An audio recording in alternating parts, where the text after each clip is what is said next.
Good morning everybody and welcome back to I Loaf You. So today we are starting our new series, which is going to be called Back to the Basics, where we are actually going to do some more basic standard recipes and tutorials, so that way you have something to use, you can alter them, do different things with them, and we will use them progressively throughout our other tutorials. So today we are going to get started with our first Back to the Basics recipe, which is actually going to be my basic pie crust. So we are going to just hop right in. So the first thing we're going to do is put our flour, our sugar, and our salt in our mixing bowl. We're going to give that a good stir just by hand. And then the next thing we want to do is we are going to add in our butter. And I'm actually going to put a pair of gloves on because I don't want to make too much of a mess. We're just going to knead this all together by hand.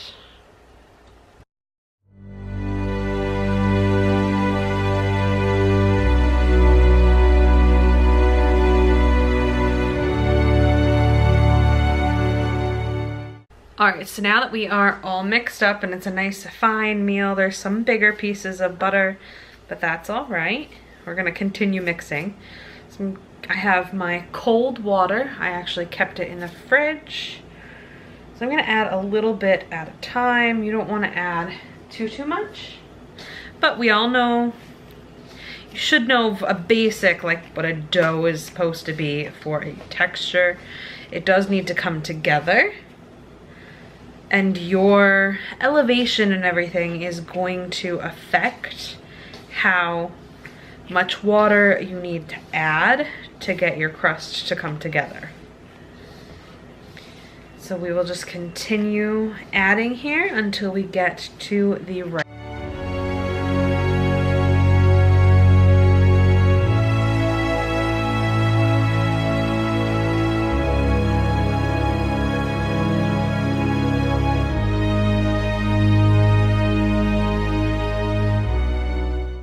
Alright, so you can see here, I divided this into 4. I like to start with 4 even pieces. This will end up as 6 or so pie crusts.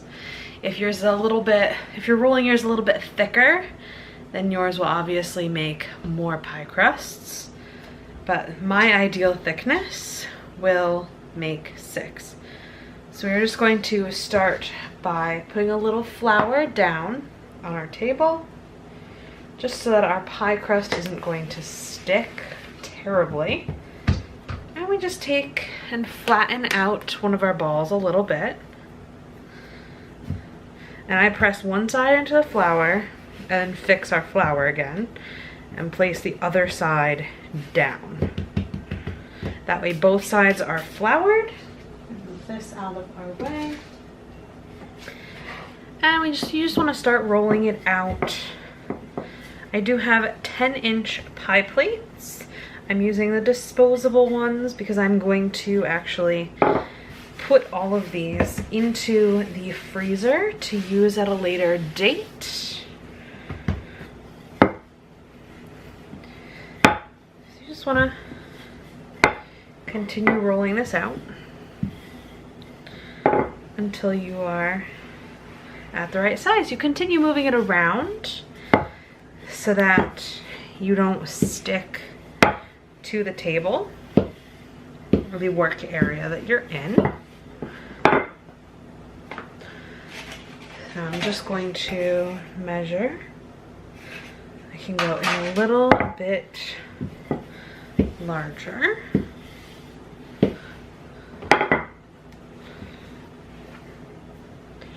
Okay, so I'm going to take our pie crust, our pie tin, I apologize, and just move the pie crust over into it. So you lay it down into the tin or pie plate, whichever you're using. And then you want to grab a paring knife. We you're just going to go around and trim off our excess. You don't want to get too close to the pie tin. I do have about the pad of 1 finger distance away from the edge of the pie plate. So we'll just continue all the way around. If there are some places that are already that close, you don't need to trim them.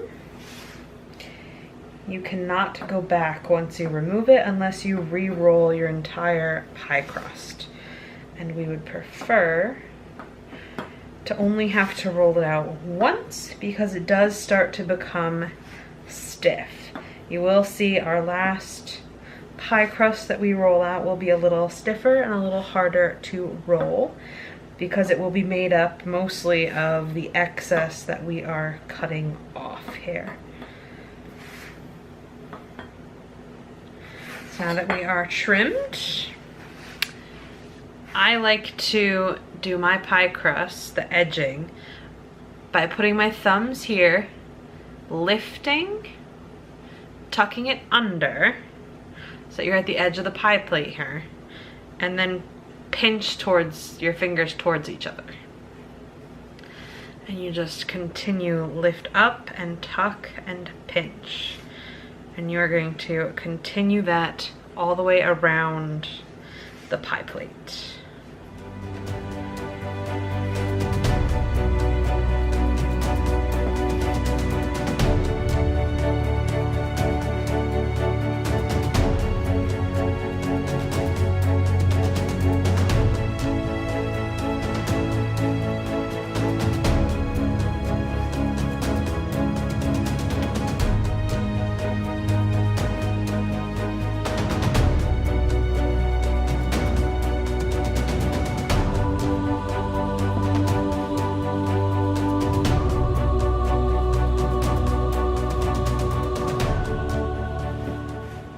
Now, if you're going to be freezing them, you would take your bottom one, your first one that's finished. Once your edging is all crimped on here, and you will stick this right in a flat space in your freezer, because once they're mostly frozen, you can stack them right inside of each other and place them inside of a bag. I do find that the Baggies brand Ziploc, or not Ziploc, but the Baggies brand bags, not sponsored in any way here, but I do find that you can put 3 pie crusts stacked together inside those and put a twist tie on the opening of the bag to keep them in your freezer very well. They fit perfectly. So I will pop this in the freezer and I will get started on finishing up the last. And when we get to our last crust, which uses our leftovers, I'll bring you back in for a step-by-step again.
All right, so now we have our leftovers here. So you don't want to over knead these together. I'm not gonna put any more flour down on the table to start with. So you just want to sort of press these together a little bit. I'm pulling towards myself and just pressing. So we're kneading. Contrary to what I said at the beginning of this video, this recipe today, I usually use a sheeter to roll my dough out. So today, this is actually only going to make 5 pie crusts. I am able to roll it out a little bit thinner if I'm using a sheeter versus doing this by hand with a rolling pin. So we're pressed together. You can see here that we are still, it's pretty cracked here from being all the separate pieces, and it's not focusing on my dough. You can still see it's pretty cracked and dry looking. If you need to, you can put just a little spritz of water on it and press it back together again. I am going to just work with this because this will actually give you a representation if your dough is just a little bit dry. So I'm not gonna put much down for flour because we already have plenty of flour in the dough. You just want to start rolling it out. You can see here it does not go quite as easily. You do need to actually use some force behind it. Sorry about that. That's a little loud. Just want to gently just keep moving it. It's persistence. As long as you keep moving it and rolling it, it will go. It just may take a little extra effort. If you need to, you can run your hand around the flour a little bit just to add a tiny bit to the top of your dough.